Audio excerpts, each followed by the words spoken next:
Hello friends, welcome back. Let us continue with the discussion, and this is the last session of this unit, and I will be talking about another correlate of positive organizational scholarship, that is appreciative inquiry. We have already dealt with this term when we were talking about change and organizational development, but in this session I am going to talk into detail about what is appreciative inquiry. It is in the previous section I talked about mindfulness at work, and in this session I am going to talk about appreciative inquiry. These are some of the novel additions to the organizational development. If we talk about organizational development again briefly, we have always talked about that something is missing in the process and how we can improve it, right. That means we are talking about deficiency or maybe some distraction. But we never realize that every organizational system will have some kind of flaws or errors in the whole process. Some kind of error will definitely exist, and it is inevitable and acceptable. But how long we are just keep going on talking about the deformities or deficiencies or distractions or disorders?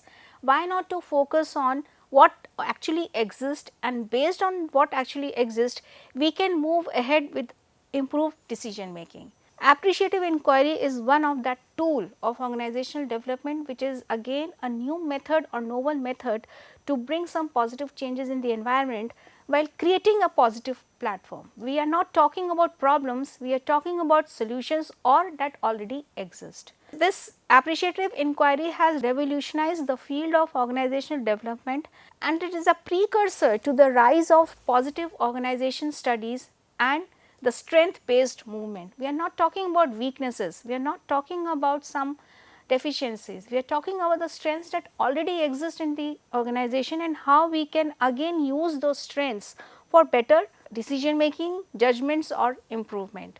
Therefore, appreciative inquiry was developed by David Cooper Ryder and Suresh Srivastav in Case Western Reserve University, and they realized that we as OB professionals have overused the term problem solving, and we have hampered the kind of social improvement. Most of the time what happened, whenever some kind of problem is there, they are just thinking about the problem, and at the same time when we are continuously thinking about the problem and not bringing up the solution, ultimate outcome is improvement, which is not happening. So, therefore, the overuse of problem solving has hampered the kind of social improvement, and what was needed were new methods of inquiry that would help generate new ideas and models for how to organize. That means how to use the existing strengths of the organization for the development, for new changes. For that we need to inquire the employees, the whole organization process, that what the organization actually has the strength and how we can use. So, first of all we have to appreciate that what is already existing in form of strength and how we can use it. So, appreciative inquiry, in appreciative it refers to valuing or the act of recognizing the best in people or the world around us. It can be employee, it can be the whole system, it can be about some process which are positive and how we can use them for more improvement. Affirming past and present strengths, success and potential. So, what is a positive right now and how we can improve the future, and perceiving those things that give life, that is vitality and excellence to living systems. Now, this living system can be any social system or it can be any organizational system, because organizational system is also a living system. So, how we can give life, new life based on the existing strengths of the organization to the new process. Whereas, inquiry is the act of exploration and discovery, to be open to seeing new potentials and possibilities. So, once we are in the process of appreciating our strengths, then definitely we will inquire, we will look deep into those strengths and open to new perspectives in order to enhance the potentialities and capabilities of the employees. So, this is about appreciative inquiry. So, how we can define appreciative inquiry? It is a systematic discovery of what gives life to an organization or a community when it is most effective and most capable in economic, ecological, human terms. So, what are the positive aspects of any system? How we can use that system, inquire that system for more improvement. So, it is a cooperative and co-evolutionary. We evolve with some more strengths, we evolve with some more novelty, we evolve with some more creativity while using those strengths for the best in people, their organizations and the world around them. Therefore, appreciative inquiry gives way to inquiry, imagination and innovation, and we are not thinking or we are not negating or criticizing or spiraling diagnosis. That is what we are just thinking about the problem, we are diagnosing the problem. Why do not we come with some more positive strengths so that the problem can be resolved with those existing strengths. So, instead of negation, criticism and spiraling diagnosis, it gives way to inquiry, innovation and imagination. Therefore, appreciative inquiry involves the art and practice of asking unconditionally positive questions that strengthens a system's capacity, apprehend or anticipate and heighten positive potential. So, in the organizational system, maybe the leader will not inquire the group members or the team members that why we have lagged, why we have failed to achieve the target, what are the lackings in the process. Rather, the leader is in a position to inquire how much we have achieved till now, and whatever we have achieved, we can go beyond that, while not talking about what we couldn't. Talking about that whatever we have achieved with the potential of the employees, how that potential can also be increased based on whatever they have achieved. This is appreciative inquiry. So, what is the working definition of appreciative inquiry? It deliberately seeks to work from accounts of the positive core or elements of the situation. This shift from problem analysis to positive core analysis is at the heart of positive change. So, we are not talking about the core of the problem, we are talking about the positive core analysis. We are inquiring deep that what is a positive thing in the system and how we can use that positive, even a small positivity can help us to engage in better decision making. So, on this slide, this diagram will illustrate a shift from a problem solving approach to change management, to an AI approach to positive change management. If we talk about problem solving, we are just focusing on the need, right. We are identifying the problem, we are finding the causes of the problem, we are finding some possible solutions to the problem, and then we engage into treatment or implementing that solution. So, the basic assumption is that an organization is a problem to be solved. Every time we are talking about problem, how to, this time the organization failed to earn the profit, that is the focus is problem, right. We failed to earn the profit. But if we talk about appreciative inquiry, where is the best of what is, that how much profit we have already earned, let us talk about that. We are envisioning that what might be, that this is the profit and we could have earned a better profit. Dialoguing, that is what should be and how we could do it now. Otherwise, why we could not do it? Now it is what could have been done and what we can do in order to increase the profit. So, the basic assumption of appreciative inquiry is that an organization is a mystery to be embraced. Now, here mystery to be embraced is that what positives we have and how that positive can make the profit spiraling while focusing only on the profit we have earned. No matter it is less, but that less amount we have earned will also spiral while focusing on new ideas, maybe new marketing solutions. We otherwise in general what happens, the organization will talk about the deficiencies or factors that led to poor marketing, but we are talking about the other way round. Basis and principles of appreciative inquiry. So, most methods of assessing and evaluating a situation and then proposing solutions were based on deficiency model. That is that this is the deficiency and we are worried about it. Every organization is focusing on the deficiency, such as what are the problems, what is wrong and what needs to be fixed. That becomes a major focus of any organization. But what appreciative inquiry says is that it is a first serious managerial method to refocus attention on what works. So, it has been given or presented with the limelight that it is a serious managerial method in order to resolve problem while focusing on that what actually works, the positive core and what people really care about. Thus, does not require the use of incentives, coercion or persuasion for planned change to occur. So, if a leader is involving in the process of appreciative inquiry, he will not question the employees, he will rather focus on the capabilities of the employees, that how their positive core or positive potentials or capacities can be fostered enough to bring more solution or take the team performance forward to whatever it has achieved. So, there here in this kind of inquiry managerial method, the leader will not compel the team members, there will be no incentives, there will be no bonus, there will be no coercion or persuasion or even negotiation. It is only about we are focusing on the positive, and when the leader is focusing on the positive, the members will be motivated. Therefore, appreciative inquiry attempts to use ways of asking questions and envisioning the future in order to foster positive relationships and build on the present potential to a given person, organization or situation. Therefore, the method of appreciative inquiry comprises 5 basic principles. What are the basic principles? The anticipatory principle, the constructionist, the positive principle, the principle of simultaneity and the poetic principle. Let us discuss in detail. The first is the anticipatory principle. This poses that what we do today is guided by our image of the future. So, earlier what did not happen, we are focusing on what did not work, and then we are envisioning the future.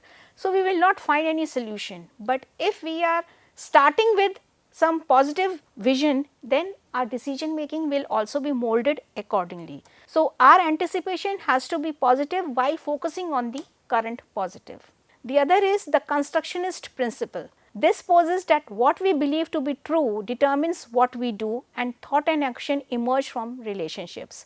So, we are trying to connect the dots, that whatever positive is there, then we develop a positive attitude that what positive has happened, and then we envision the future.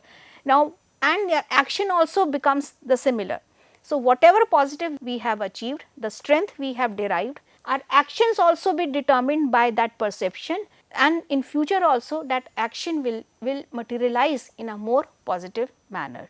So, this is about creating a relationship between the positive present, positive future and positive action. So, this is constructionist.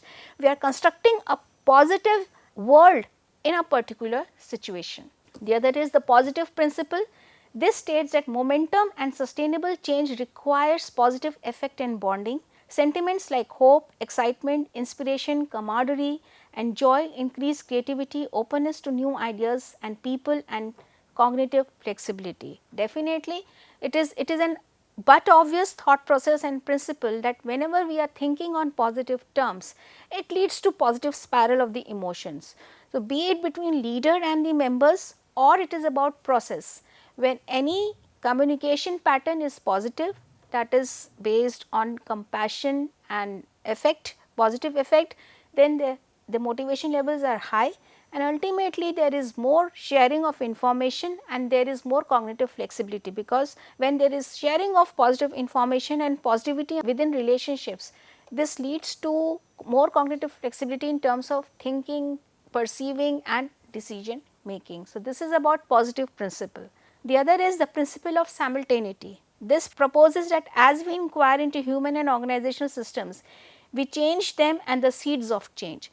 So, the point is that when we are perceiving the strengths of the organizations and then bringing change in the organizational process or in the system, then actually the strength are actually the seeds of change. The strengths become the seeds of the change and they actually foster positive changes in the future organizational process. So, this is a simultaneous process, perceiving or inquiring about positive results, thoughts and actions, which becomes the seeds of change, and ultimately simultaneously the organizational process also fosters more positive actions and decision making.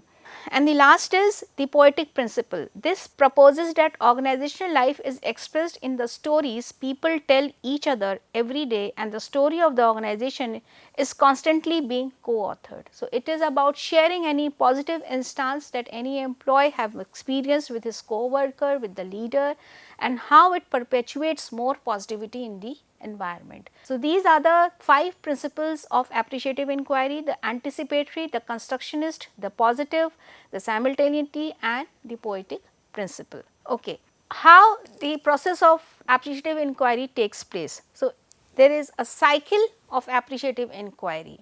There is no formula, and the change efforts of most organizations flow through the 4D cycle shown in the figure below. Each process is designed to meet the unique challenges of the organization and industry involved, and how these unique challenges are being perceived with some strengthened or positive perspective. The first is discovery, what gives life, that is the best we have, we are appreciating. The other is dream, what might be, so what is the world calling for, that means we are envisioning the results based on the current strengths, we are envisioning a positive future or outcomes. The other is design, what should be the ideal, that means we are having a constructive idea that how we can design that thought process in a workable action.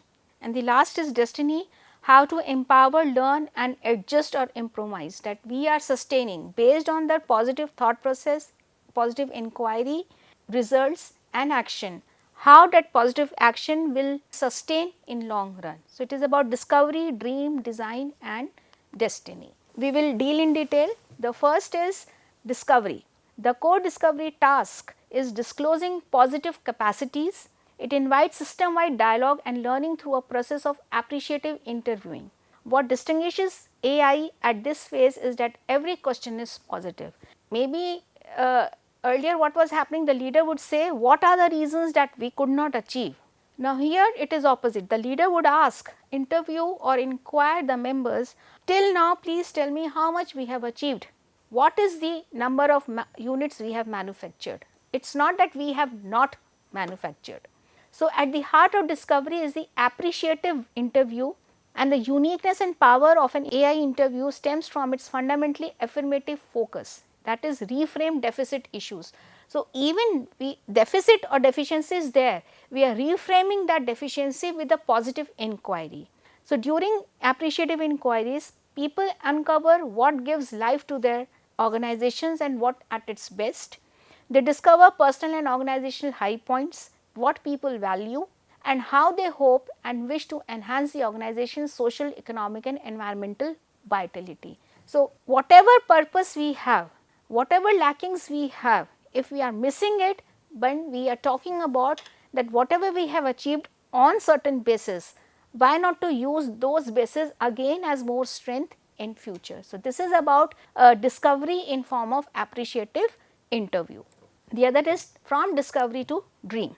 So, it is to engage the whole system in moving beyond the status quo to envision valued and vital futures. So, it is about envisioning, it is about imagination, to be more creative, innovative, to move ahead from the status quo and then talking about more capacities to build up.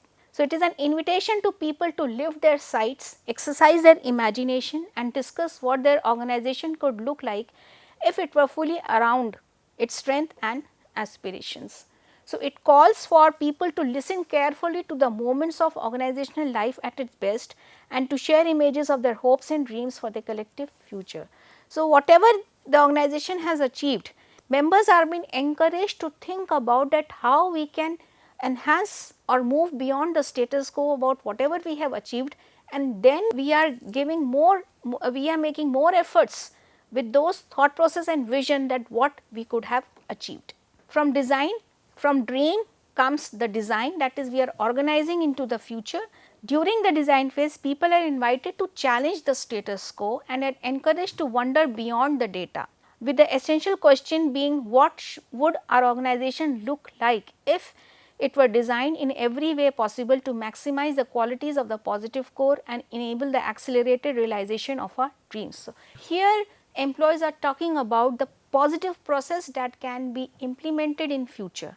So, based on the status quo, people will come up with their ideas, with their more potential and capabilities, knowledge, skills and abilities, that how we can enhance the status quo. So, here in design, people put more information and knowledge and experience in order to design a better process in order to enhance the status quo. And the last is destiny. It is the realization of the dream based on execution of the process with some novelty, imagination, innovation, and ultimately focusing that how it can be sustained. So, our experience suggests that organizational change needs to look a lot more like an inspired movement than a neatly packaged or engineered product. Any product can be implemented or launched in the market, but any product that has been relaunched with some new features or with some new technology, that has to be sustained because it has more features, it has more positivity. So, what is needed as a destiny phase of AI is to liberate not only the daily search for qualities and elements of an organization's positive core, but the establishment of a convergence zone for people to empower one another to connect, cooperate and co-create. So, here ultimately members are collaborating, they are co-creating, they are connecting, and ultimately there is something new that has been created by the members and the organization, and they are making more efforts to sustain with that novelty. So, changes are possible when the organizations democratically and constructively mobilize the power of the positive core. Now, power of the positive core means novel capabilities, talent, innovations, ideas, skills and abilities that people evolve or re-evolve in the whole process and tend to negate the negative or critical aspects of any organizational process. This figure is just a compilation of the whole process, that how the appreciative inquiry process for creating appreciative organizations based on these discovery, dream, design and destiny. So, it is about transforming existing organizations, discovery, inquiry into the positive core, dream, images of a better world, design, articulating organizational values and crafting provocative propositions and principles, and destiny, it is about acting to realize the dream in alignment with the principles. So, this is about appreciative inquiry. We are through with this unit also. Thank you so much.